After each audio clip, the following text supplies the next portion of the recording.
നിങ്ങൾ നിങ്ങളുടെ ഭരണഘടനയോടും നിയമവ്യവസ്ഥയോടും നീതി വ്യക്തമായ സൂത്രമുണ്ട്.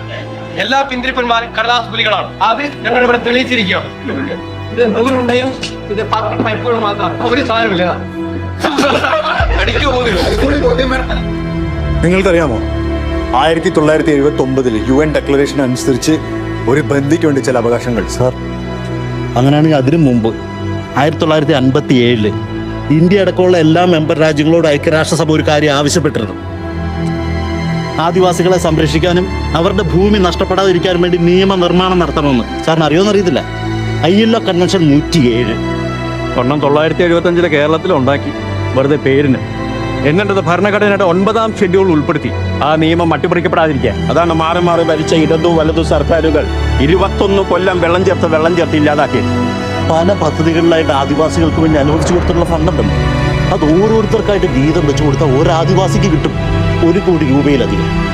ഇതൊക്കെ എവിടെ പോയി സാറേ?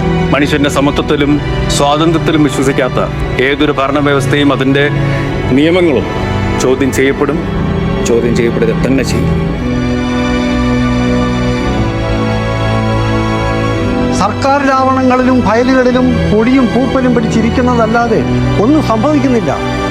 അതിനൊരു മാറ്റം ഉണ്ടാവണം. അതിനായുള്ള പോരാട്ടം തുടരുക തന്നെ ചെയ്യും. അനീതിക്കെതിരായ പോരാട്ടം എന്നും ഉണ്ടാവും.